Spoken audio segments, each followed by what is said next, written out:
Noctis is coming to War of the Visions, and he looks to be a very unique unit. Honestly, we've never had anyone like this before, but is he any good and should you be pulling for him? That's what this video is for, so let's take a look.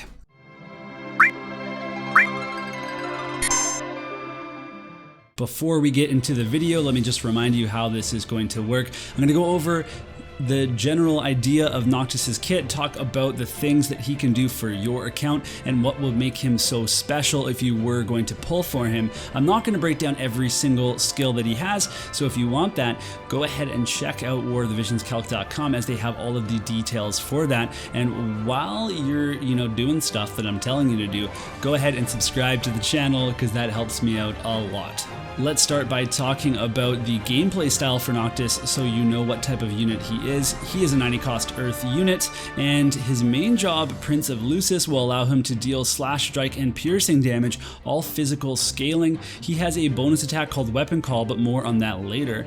Noctis has innate defense, spirit, and great starting points for all resistances.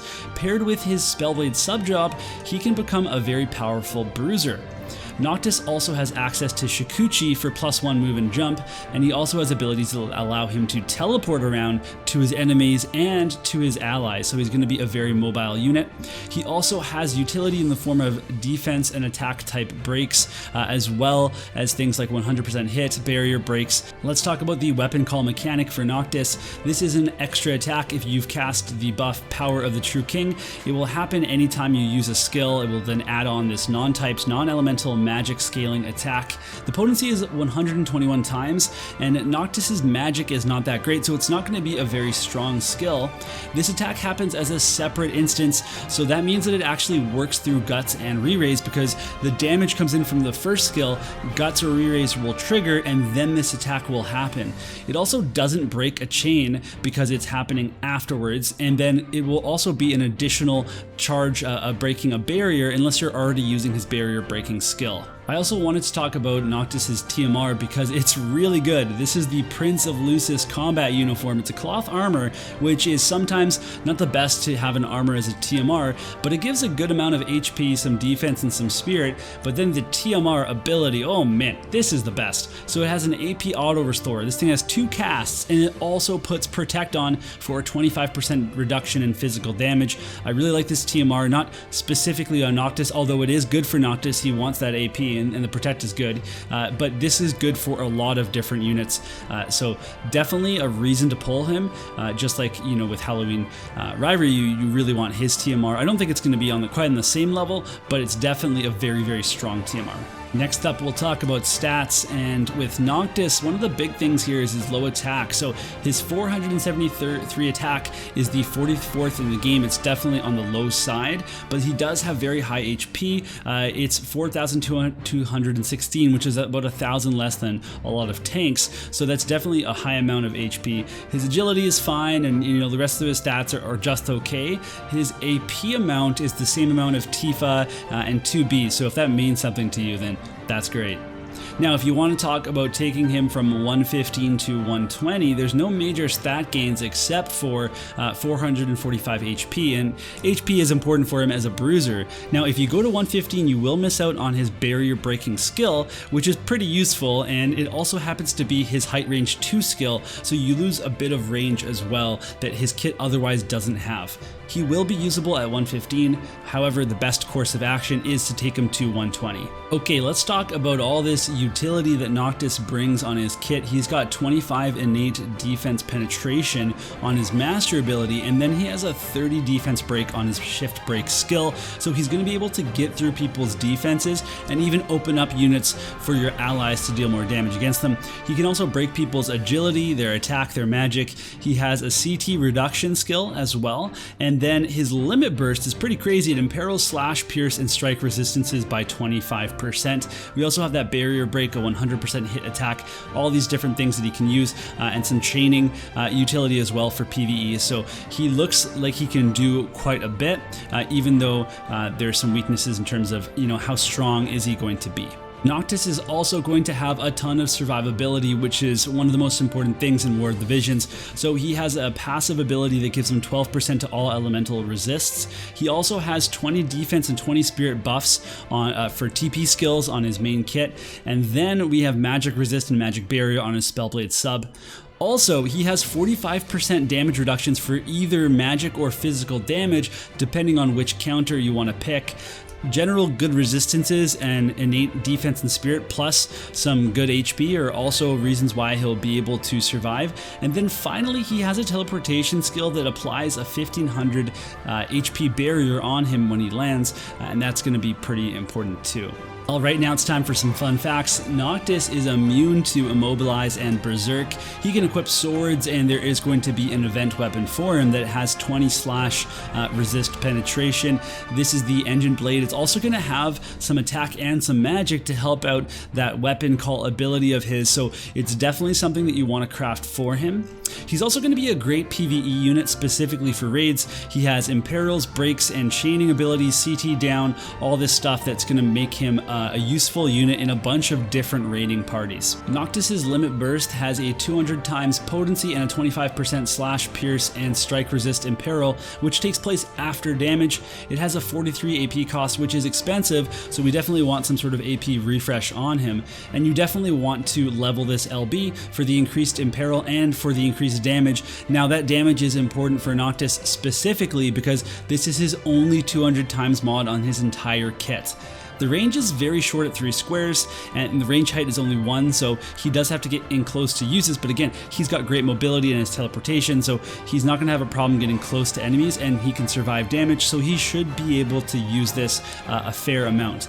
Now, one other note, it deals non-typed damage, so it's going to bypass any resistances, but it is not going to benefit from things like slash attack up or the slash resist penetration that the Engine Blade's going to give you. Compared to other attackers, Noctis is going to be dealing less damage. He just doesn't have as much going for him. He has less of an attack stat, and he's not putting all his eggs into one damage type basket where you can be countered, but you also reap the benefits of that. But his varied attack types means that he will be able to get around most enemies, whatever they've built to protect themselves against, he will maybe be able to get around that. And he's also going to be buffing himself and his teammates and surviving for a long time in order to hopefully eventually kill somebody. He doesn't have any slash penetration, and he does have a lot of slash attacks, but his sword will give that, so at least there's that. Some of you might be wondering, can Noctis become a magic attacker? No, he can't. His base magic is 276, and with the power of the True King giving him a 40% magic buff, that's going to give him 110 magic. The total there is 386.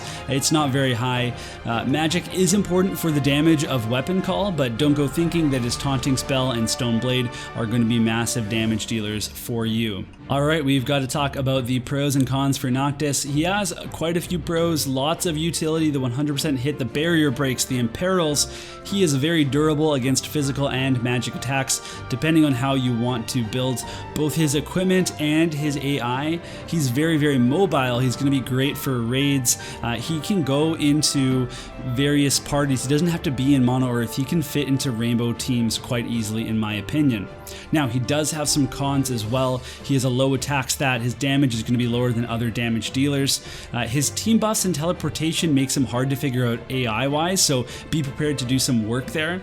And then the many different attack types are harder to buff, so Earth Attack Up is best for him. That Zazan Mont VC is going to be very powerful for him if you want him to deal a lot of damage, as is pairing him with other Earth units because they'll give him that master ability Earth Attack Up. And then finally, he has no 200 times modifiers aside from his limit burst. He has weapon call to make up for some of that, but I don't think it's going to be that strong that it's as good as a 200 times physical damage scaling modifier. You may also be wondering, should you pull for Noctis's VC? And it looks pretty good. It has a 10% Earth Attack Up and 5% HP up on the bestowed ability. That is really good specifically for Noctis. He wants Earth Attack Up even more than other people want it, and he's probably going to get a bestowed ability for global as well, so we can look forward to what that might be. This VC also fulfills a defensive role for a party by giving that 20% magic resist, but then helps you stay offensive with the 50% attack up, and it also has that 18% dex. So if this is if you have an Earth heavy account, then this is a very good VC for you. But it's also a VC that you can access through other things. If you have Fenrir, if you have Ifrit, I know those aren't combined, but you know, it's not going to break your account not to have this at the same time. So it's also low-key nice that this VC has a solid attack and a magic stat. That's not by surprise, it's for Noctis, but it is nice so that you can put that onto any unit in your party without losing any valuable stats. This is also a good VC just to have as a solo Noctis if he's in a party with non-Earth units. So it helps him become a magic bruiser, tank if you want to use taunting spell. It still gives him some damage. It's still, you know, going to be really good for him. This is not a must-pull VC, except if you're really heavy into Earth, then I think you probably do want it. It's limited. You might regret it if you don't get it. It's just, it really depends on where your account is at. It's definitely going to be good for Noctis, so if it has a 2k paid pull for it, then I suggest that you get that. We have arrived at the end of the video, and you're wondering, should you pull for Noctis? Well, my recommendation is that yes, you should pull for him, but only if you're able to pity him, especially because he's limited. You don't get anything if you don't pull him now, because you can't build him later in the standard pool, so you want to make sure that you're actually able to get him. I don't think that you need to be an Earth heavy account to use him. I think he's going to be a solid unit regardless if you have a ton of Earth or not. I think that he'll be his best damage dealer self if you do have Earth companions for him, but otherwise he'll be a really good support bruiser tanky unit in rainbow comps, and that's definitely valuable. You might be wondering, am I going to pull for Noctis? Well, I have to follow my own advice as I don't have enough to pity him at this point. I do want him, but unless I buy some Vizier or something, I'm just not going to be able to pull for him right now. I'm also have my eye on Final Fantasy IV coming back because I really want Golbez, and I'm also very interested in Mysidia, which is the fire warrior of the Crystal Archer. She looks very cool. So we'll have to see what happens. You know, maybe I can save up or something before this collaboration comes on Wednesday, or maybe it's a long collaboration and I can just pull them near the end of it.